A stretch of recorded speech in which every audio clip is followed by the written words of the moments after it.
Hi guys, Vipin here again, here to present to you about public finance. Now this video has been made not from the commerce point of view, but generally you're supposed to know what public finance is. Okay, so let's get started and let's look at what is public finance. Okay, now public finance refers to the study of the financial operations of the government. Now what does that mean? In short, it refers to how does the government go about receiving money and how do they go about utilizing this money. Okay, in order to go about utilizing money, you need to prepare something which is referred to as a budget. Okay, a budget is an estimate of your expenses which would occur in the future. Now, how do you know how much expenses you're going to have? By looking at how much of revenue you're going to receive, you go about allotting that revenue to the various requirements that would incur in the future. Now, when the 2014 budget is going to be presented, Chidambaram would have considered the revenue received in 2013 for allotting it for the expenses in 2014. Okay. Now, there are three types of budgets that you would come across: a balanced budget, a surplus budget, and a deficit budget. A balanced budget is a type of budget wherein our revenue meets our expenses. Okay. In case of a surplus budget, our revenue exceeds our expenses. However, in the third case, which is a deficit budget and something which India is quite used to, our expenses significantly exceed our revenue. Okay. Now, apart from this, you have budgets in India which are classified into fiscal budgets and in fact a railway budget. The fiscal budget is what the country looks forward to the most. Okay, and usually in the fiscal budget it tends to be a deficit budget in the case. Okay, the railway budget, we have a separate budget in fact for the railways. Now why is that, you might ask?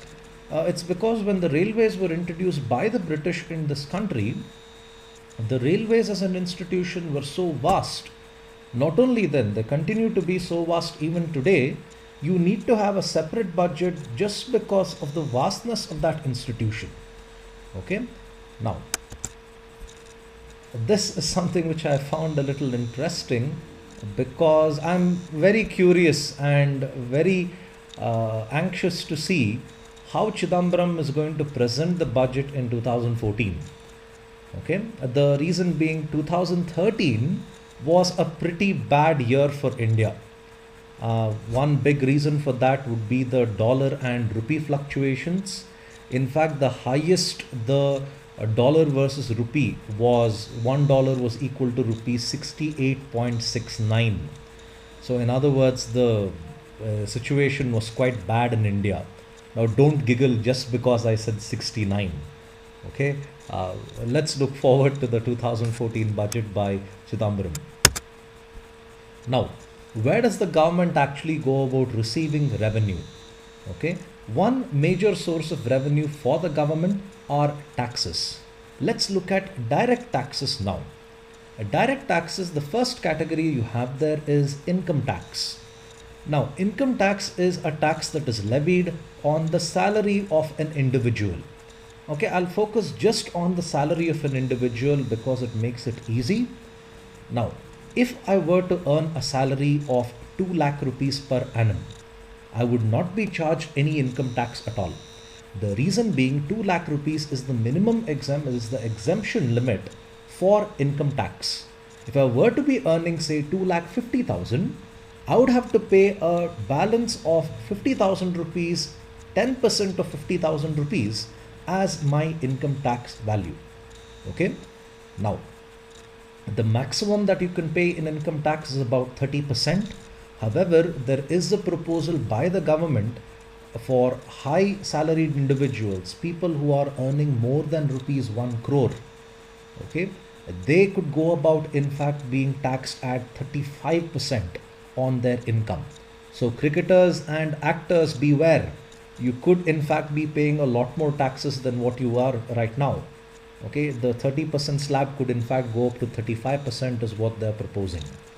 Okay, the other one that you have is corporate tax. Like the name says, corporate tax is what companies go about paying, and corporate tax stands at 30% flat. For Indian companies, it's 30%. However, for foreign companies, it's about 40%. Okay. Wealth tax is the tax that is levied upon the net worth of an individual. How do you go about calculating the net worth of an individual? You consider the value of the assets minus the liabilities that the person has. Liabilities as in the debts that the person has. Okay, upon that you'll be able to know the net wealth of an individual. Moving on to gift tax. Let's say your father decided to sell some ancestral property, and for the sale of that ancestral property, a large amount of money he received. A part of that money he decided to give it to you as a share. Now for that you could be taxed gift tax. Now thankfully that doesn't happen because gift tax was abolished in 1998. So no need to worry about that now. Interest tax. Interest tax is the tax that is levied on the interest income that you would earn on your deposits in commercial banks. Okay.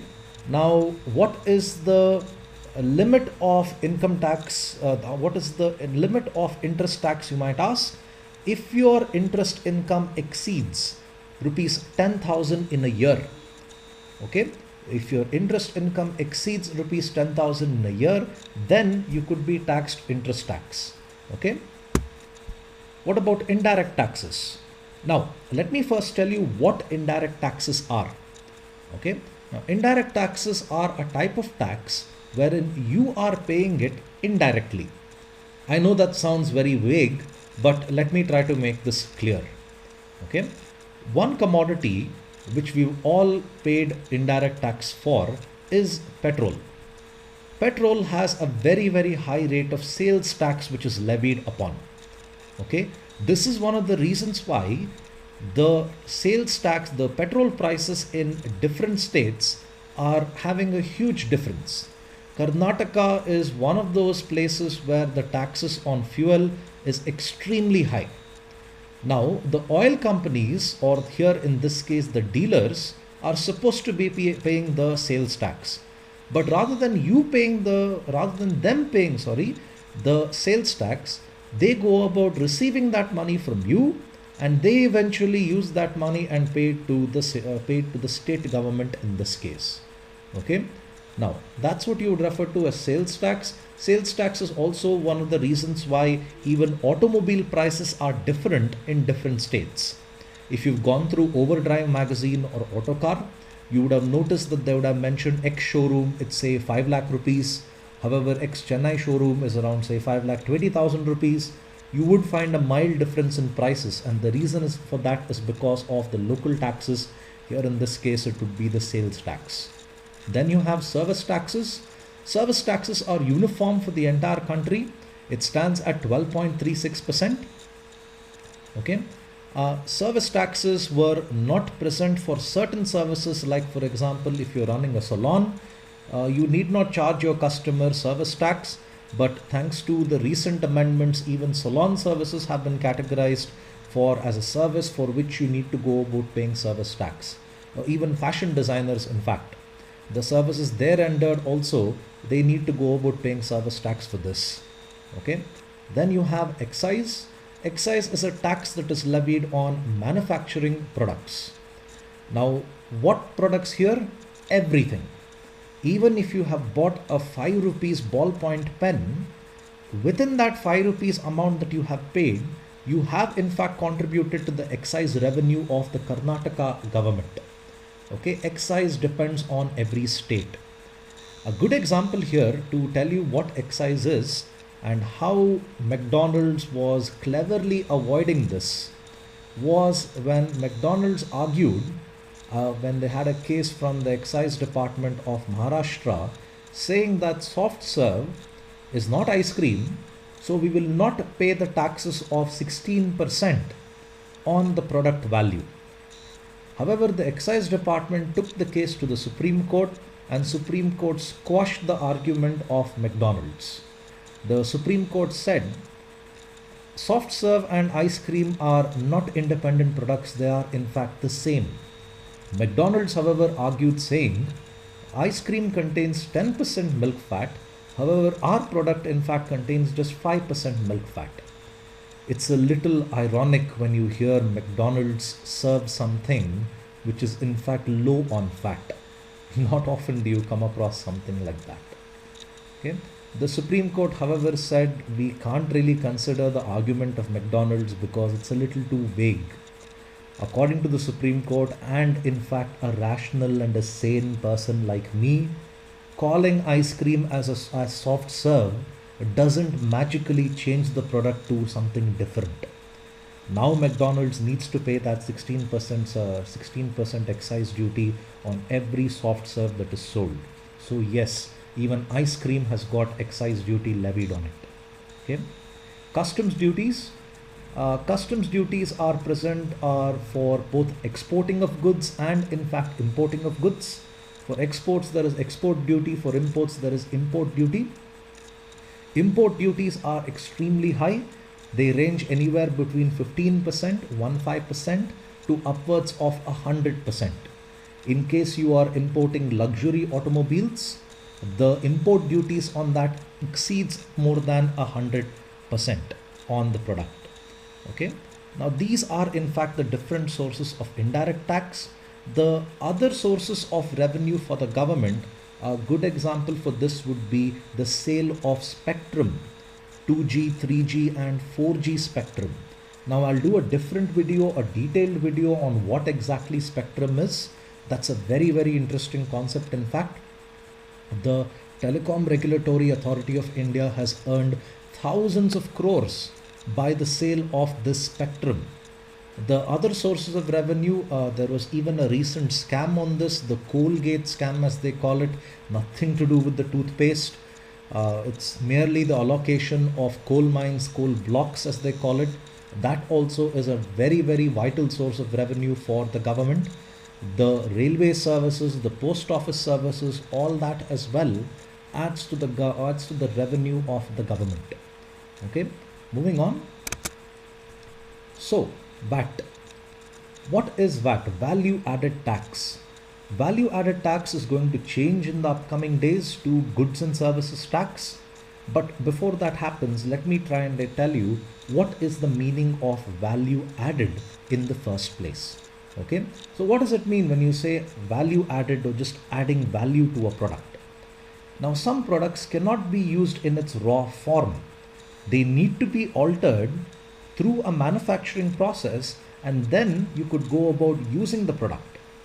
Consider, for example, textiles, cotton textiles. Cotton in its raw form cannot be used as clothing.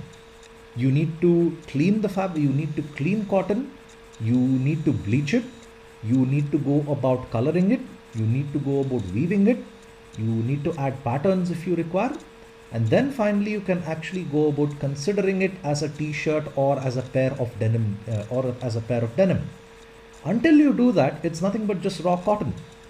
Now through a manufacturing process, they are adding value to cotton, and that's what you refer to as value added, and that's where you go about adding the tax point of view for this particular concept. Okay, cotton, remember, raw form you cannot use, you manufacture it, you go through the different process, you give it shape, you give it color, you give it some aesthetics, and then finally the product can be used. And that's where you go about charging VAT on this. VAT, just like excise and sales tax, differs in different states.